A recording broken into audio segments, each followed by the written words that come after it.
y'all, Melissa here with you today, and this video is part of a series of videos where I've been taking a look at some more unusual sewing notions. I've been talking about how they work and whether I think they are worth buying.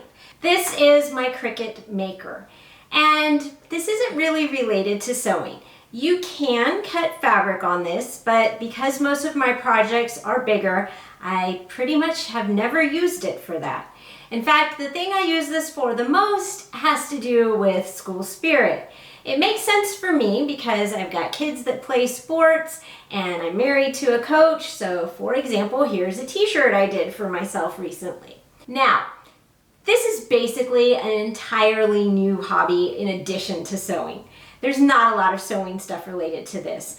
Not only do you have to pay for the expense of the machine, but there are also supplies that you have to get. First, there are the things that you are buying to cut, like the vinyl, and there's different types of vinyl, and there's not a ton of it on a roll. And then if you're using adhesive vinyl, you probably also need transfer tape to move the vinyl and keep all the pieces in line where you had them.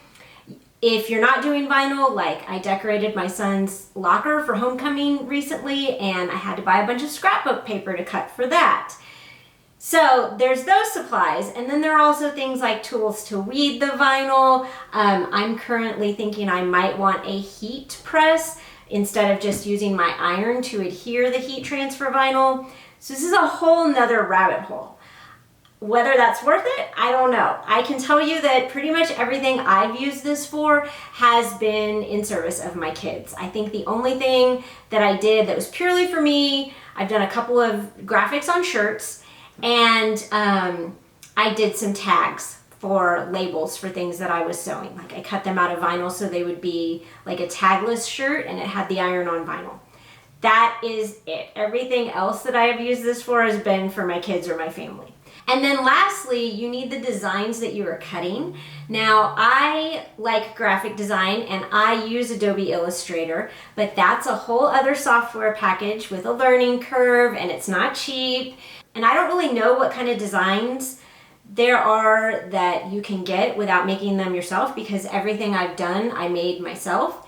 And I do like the software that this comes with, but I believe that since I bought it, there's a monthly fee to use the software, so that may be a drawback.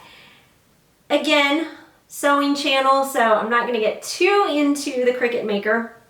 There are tons of people who do blogging specifically about these types of cutting machines. I just thought I would share it as something I do enjoy. It's definitely like a luxury item wish list thing as far as sewing goes, because it is an entirely different hobby than sewing. It just so happens that sometimes the two hobbies meet.